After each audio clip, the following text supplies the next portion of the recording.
Welcome to the Miami Jewish Film Festival, the world's largest festival of its kind. We want to thank all of you who are our members and our sponsors and our community partners, all of you who are film lovers, and especially our presenting sponsors, the Center for the Advancement of Jewish Education and the Greater Miami Jewish Federation for their continued support for all of these years.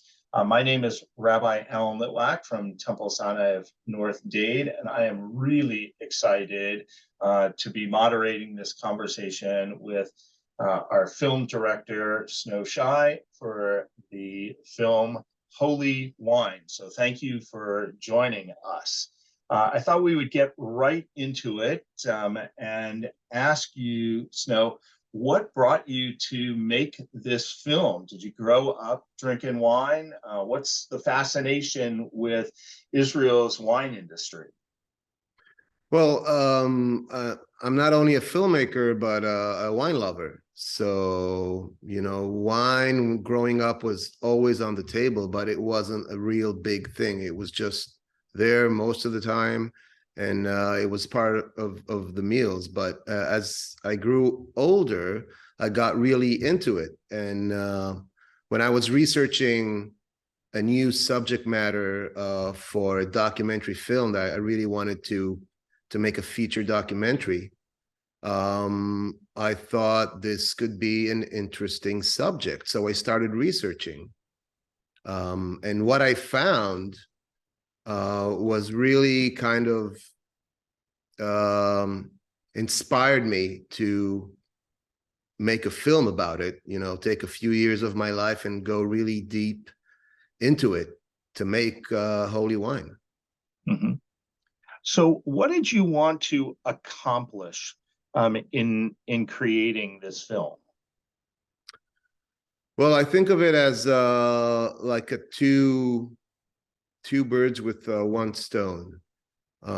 First of all, as a wine lover, I really wanted to, put Israeli wine on the map in the wine world and outside of the wine world, just let people know about, our rich culture, our heritage, where we come from, all this ancient history stuff that it was just mesmerizing. I didn't know how deep it goes.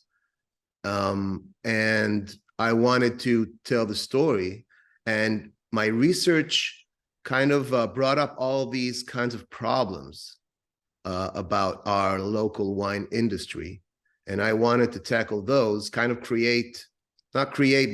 talk about this inner conflict that the winemakers have and use this conflict to, push Israeli wine forward. But also I wanted to try to help inspire change. I wanted to talk about these taboos, these subjects that aren't necessarily talked about. Most of the time, they're kind of, they sweep it under the rug. And I wanted to talk about it and maybe, create a change that our culture needs. Yeah, I thought it was interesting, and I was intrigued by the title and the subtitle of the film. On one hand, it's holy wine. On the other hand, you echoed Asaf Margalit when he said nothing is sacred. And how do you put those two together? Well, first of all, it's a nice play of words, but it has, of course, deep meaning inside the storyline because, first of all, in winemaking, he talks about, nothing being sacred. Everything is out there in the open. It's not enough to know how to make wine, what the rules are, but also, try to get into the more underscoring theme of the film, which is all these ancient, maybe outdated religious practices and how it affects the local culture. So that was kind of a nice play, talking about nothing sacred in making wine, but also some of these, ancient traditions. Maybe it's time for change. Yeah, I want to come back to that. But before we do, first of all, thank you for as somebody who is a great wine lover and somebody who is an ardent Zionist. This was a perfect combination for me, and it was wonderful for you helping me understand some of the factors that challenge Israel's wine industry, whether it's the lack of culture in everyday wine drinking, or the cost of kashrut, or not enough scale, or government, or not any government support, or probably I think the most prevalent or challenging one is this notion, whether it's correct or not, is all Israeli wine is kosher and all kosher wine is bad wine. And I think you did a wonderful job of that. You did a beautiful job of highlighting the diversity within the wine industry, the varietals, the climates, the soils, elevation, kosher, not kosher. So it really begs the question of that I think was asked, but I'm not sure it was answered. Do you think that there is an Israeli wine style at this point? Well, I think I can ask a question if there's a French style. I mean, it's the wine world is so diverse. There's so many styles.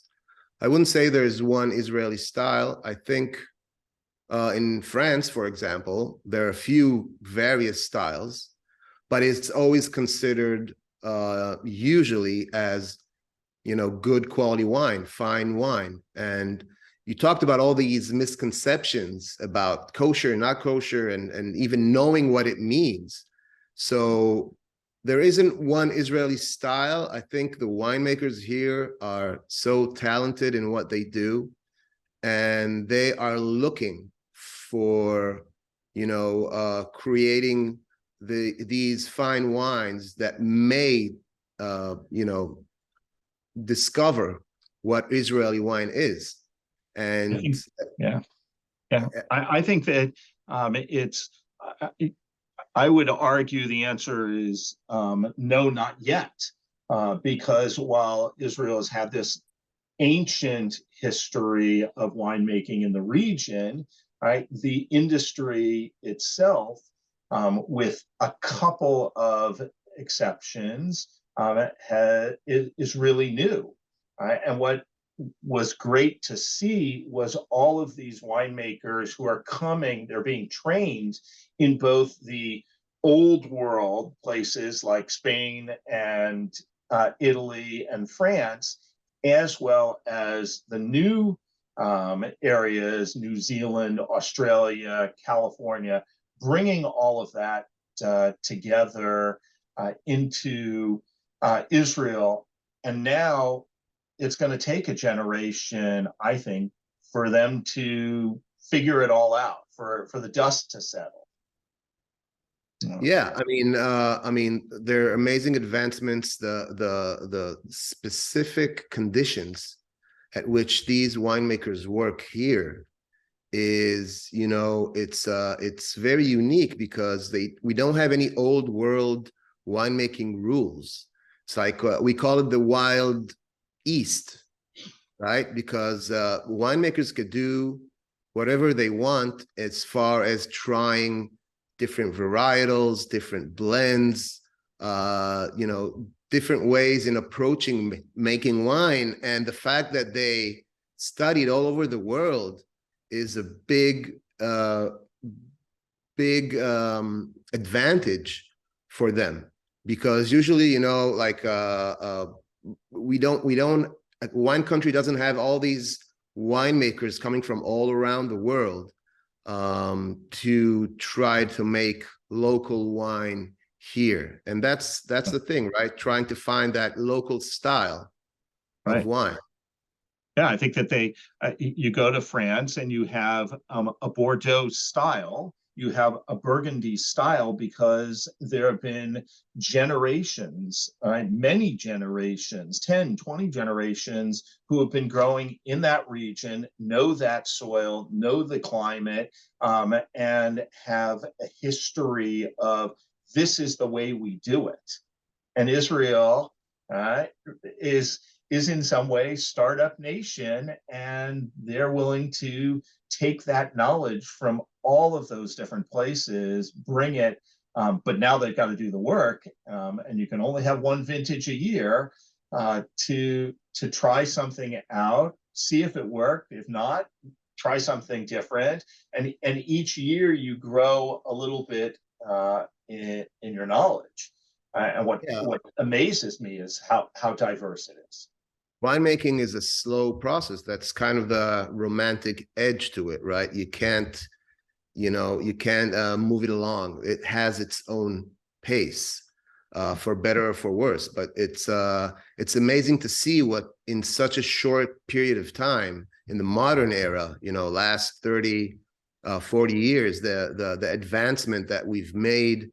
They're magnificent wineries, fantastic wines, world-class wines, and it goes well with the entire culinary world that is, going rampant here in Israel, and it goes well together.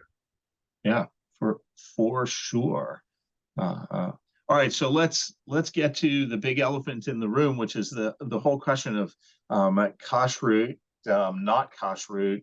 That was one of the big themes for the film. I want to. I thought you did a wonderful job of having people who had no trouble with creating kosher wine. They were totally fine with it. You had people who saw this as an economic reality, and so they may have that may not have been what they wanted to do, but the reality is that they're going to create kosher wine. And then you have the individual wineries that say equally on the side of ideology, we're not going to make kosher wine. And so, like, the statistic that you gave at the end, 90% of Israeli wine is kosher, 60% of the wineries are not, was just a mind-blowing. And I want to try a theory with you. I want your opinion. Do you think that as Israeli wines become better known, right, and their quality continues to rise, that the pendulum is going to swing away from creating kosher wine? Well, I hope so, because you could see in the film that uh, these kosher rules kind of obstruct their ways of making wine. I mean, when I was researching this and we were talking about all these restrictions, and I tried to show it in the best possible way, but by two of the best top wineries in Israel, that once the misconception is taken care of, which is Israeli wine doesn't have to be kosher wine. It has to be, or should be, looked at as just wine. Take it out of the kosher section, put it in the wine section. It's wine. Some of it is kosher. That's fine. Some of it is not. That's also great. Let's look at it as wine. But because we're so young, we're a young wine producing country, everybody knows this kosher thing. So first of all, step one is to explain what it is. I was amazed how many people just didn't know what it means. Nobody knows what it is, especially not, the public. So take that taken care of, explain what it is, explain that, most of kosher wines are great wines. There's no problem with it. It's great. It's tasty. It's no problem at all. But the problem lies with the winemakers themselves, who have to work around these laws and rules that, have no effect on the wine. They have an effect on how the winemakers themselves take their craft. And, some of the winemakers in the movie explain that pretty well. So I hope that the winemakers will have the freedom to choose if they want to make kosher wine or they want to make just, fine wine. Let them have the freedom to choose how they make it, how they market it, and how they sell it. And once Israeli wine will be just with all the rest of the fine wines of the world, then that would be a non-issue. Yeah, for sure. I think it will be interesting to see as Israeli wine continues to grow in its quality and becomes better known, how that will play out. Okay, so I'm going to ask just a couple last questions. First of all, my experience with winemakers is that they can be incredibly low key, or they can be very quirky individuals. I got to ask, were there any really funny moments that maybe didn't make it into the film as you were as you were shooting? You didn't touch any of the barrels in the kosher wineries, did you? Or anything like that? I was, I've seen a lot of barrel rooms, kosher and non-kosher, and I'm always, respectful of, how the winery wants to make their own wine. There's a short shot in the film that one winery has like even a rope, just not let the people. But there are a lot of wine stories. Listen, there's a lot of wine stories. Some of them didn't make the film, and some of them were not even shot. I spent a lot of time with these amazing winemakers, just getting to know them, harvesting with them, being in the winery as they make the wine. I spent a lot of time there to really understand, their world. So, I mean, there are a lot of stories that can be told, and some of them cannot be told. You know what I mean? But,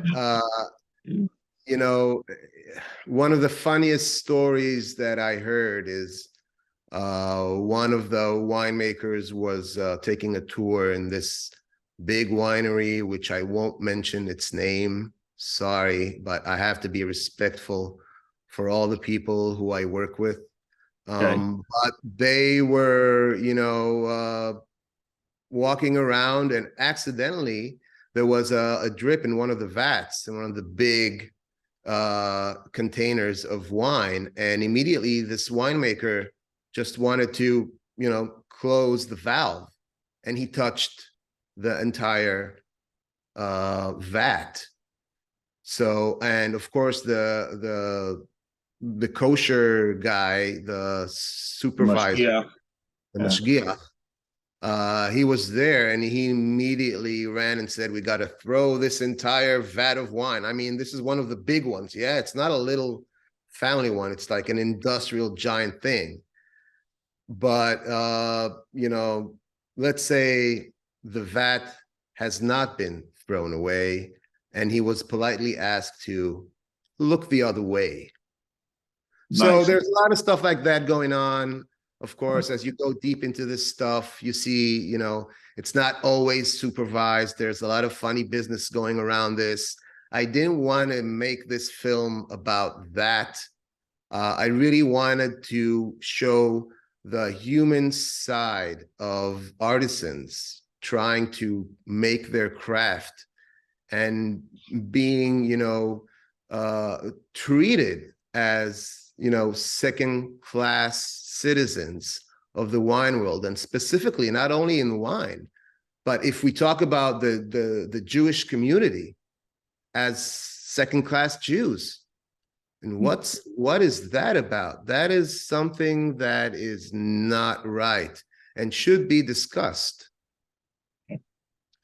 Well, we're going to have to say that one for the next our next conversation. I got to ask a last question, which is the question that always gets asked. All right, so what's your favorite winery in Israel? Well, what's your favorite musical artist? It's hard to put my finger on one specific thing. There are many. The way I chose the winemakers and the wineries that appear in the film is by the wines that I love to drink. And I selected some kosher wineries. I selected some, non-kosher wineries. These are the wines that best represent Israel as a fine wine producing country, and they will take Israel into the future and hopefully, make Israeli wine make the wine shelf and the wine shop. Right. Well, thank you. I really could spend so much longer talking. When I go to Israel next, I'm coming to visit you. We're going to open up a bottle together, and we'll have a little more time to share. I want to say thank you to Snow for joining us. Thank you again to all of our members, our sponsors, our community partners, volunteers, and all of you film lovers for participating in the Miami Jewish Film Festival. We hope you'll enjoy your next film.